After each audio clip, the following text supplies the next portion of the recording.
Well, hello, my fellow psychopaths. KB Knight here, back with another extraordinary story to share with you. I had a conversation recently with a longtime friend. The topic, all things paranormal. We were having a drink and I wanted to spook her a little. However, in the end, I was the one who was spooked. So badly, I had to make sure all the doors were locked. I thought I knew her quite well, but it turns out I didn't. I never would have guessed that she had such a story she was just dying to tell. One that she was sitting on for the better part of 3 decades. And that stormy night, together in the dark living room, touched by the eerie glow from the flames flickering in my fireplace, was the perfect night to do so. I gave her my full attention.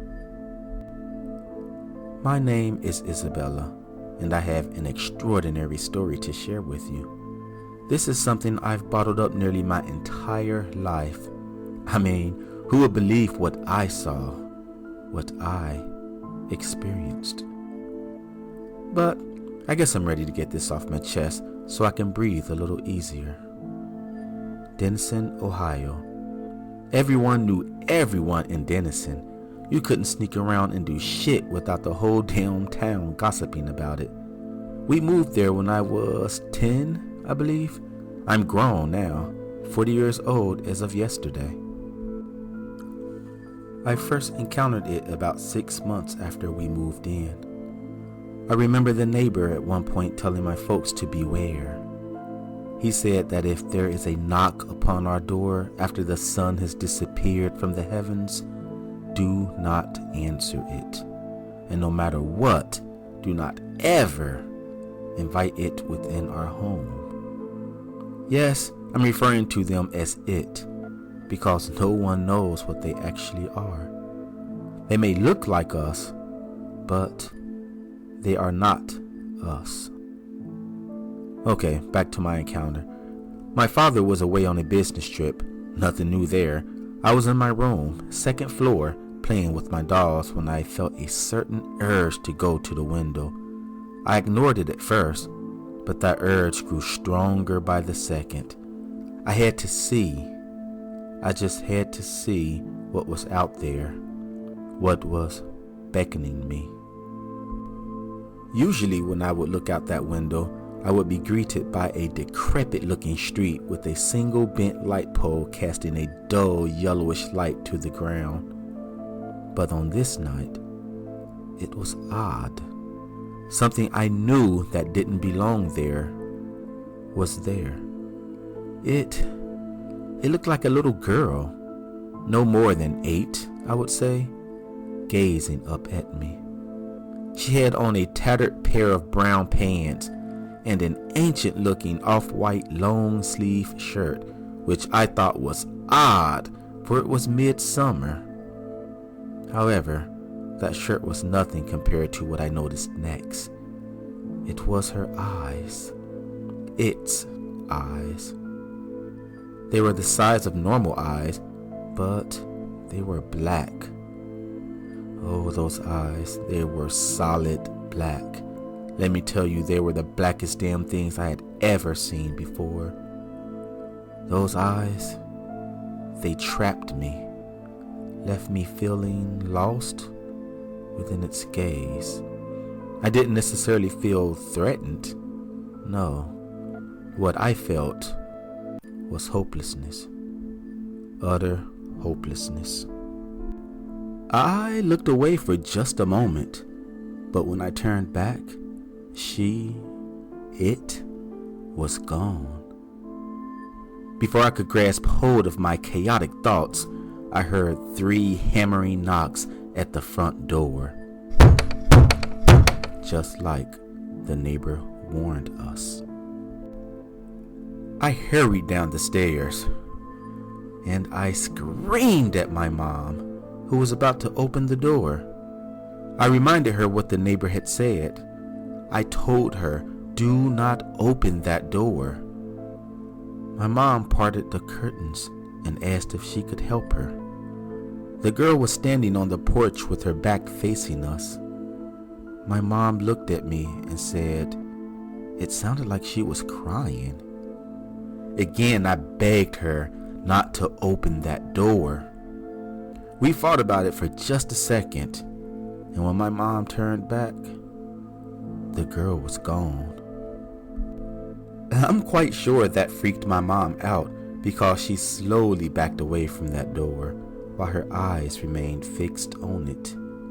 We sat in the living room for the rest of the night, waiting for my dad to come home from work. For the next week, every single night, the same thing happened at the exact same time.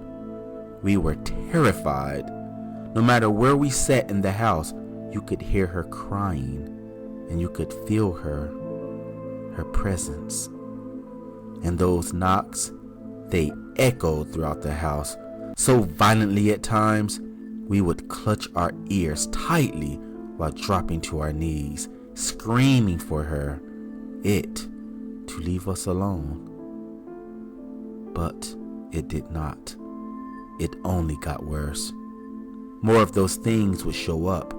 They all looked about the same age, with pale skin and eyes blacker than the darkest pits of hell. They didn't only appear at night, those black-eyed children. I would occasionally see one at school, away from everyone, but watching me. I would see them at the skate park or at the local grocery store. There 1 second, gone the next. It appeared that no one but me or my mother could see them. There were times I would see one standing right next to a person without that person ever so much as hinting that he or she was aware of its presence.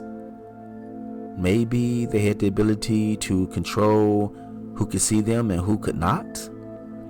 Maybe no one could see them in the daytime, except for the ones they were actually targeting.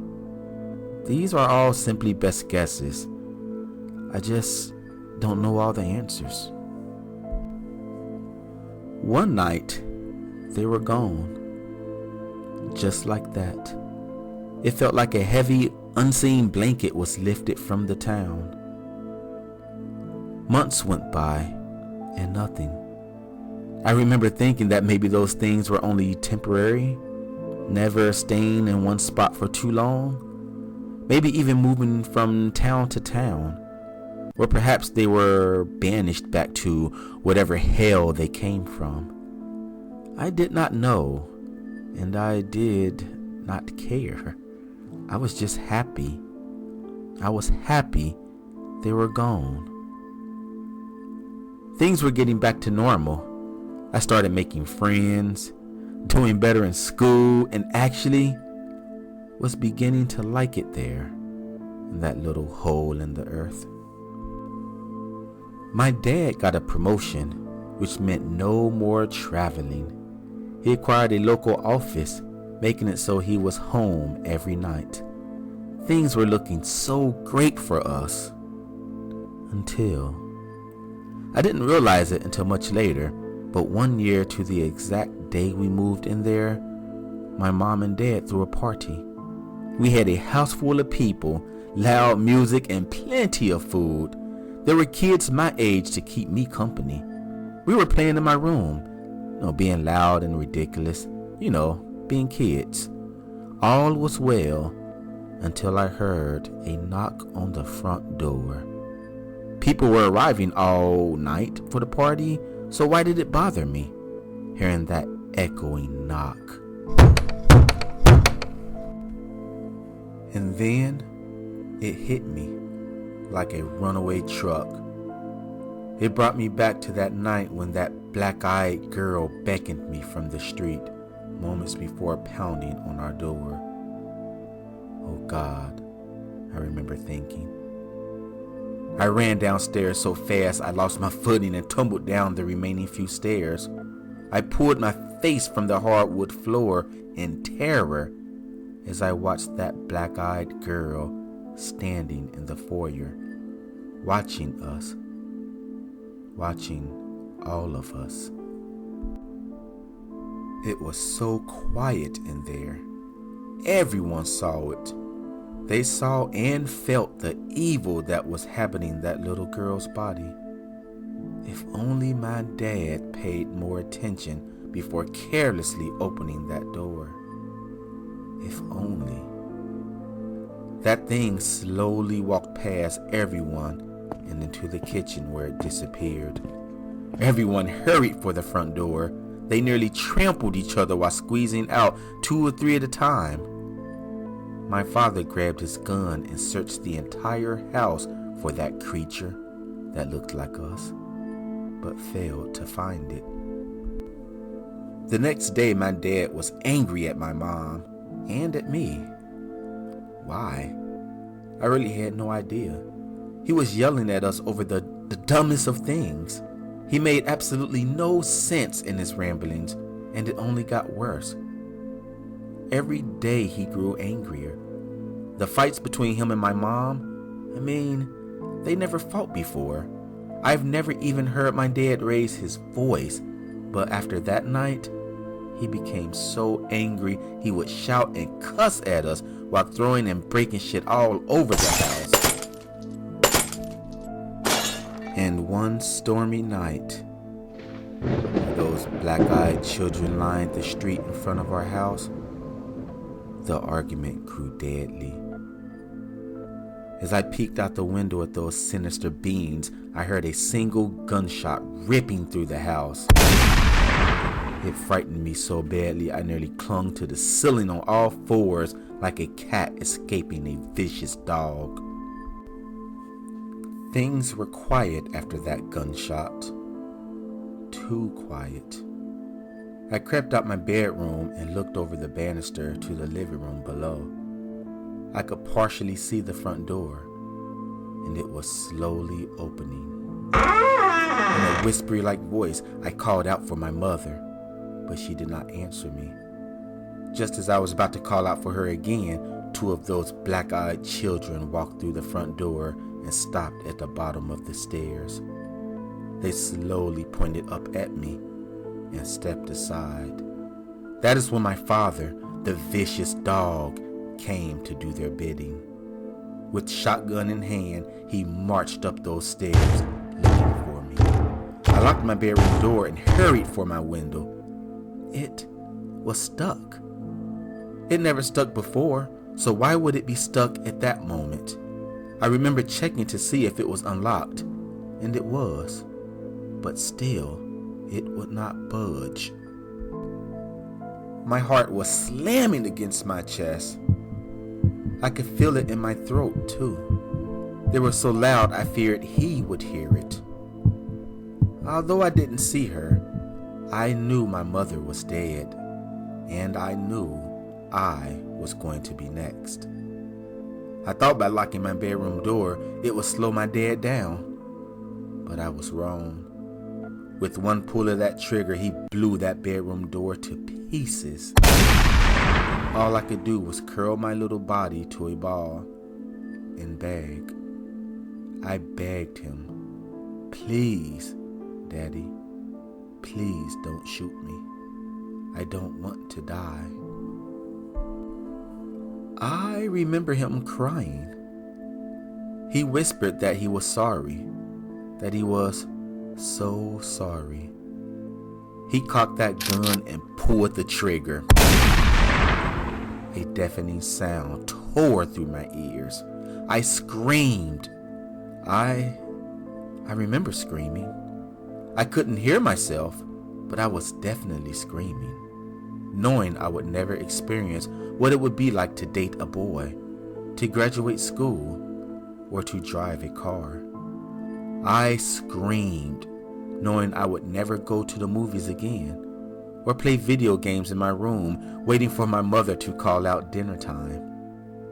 I screamed, knowing my short time on earth had come to an end. The next thing I remember, I was waking up in the hospital without a scratch on me. 2 officers were in my room talking to me. I didn't hear a thing they said. It could have been my ears due to that loud blast or shock. I didn't find out until days later that my dad took his life right before me in my bedroom. I went to my aunt's in New York to live. I later learned that not only did the previous family who lived in that house was murdered, but they were murdered by their father.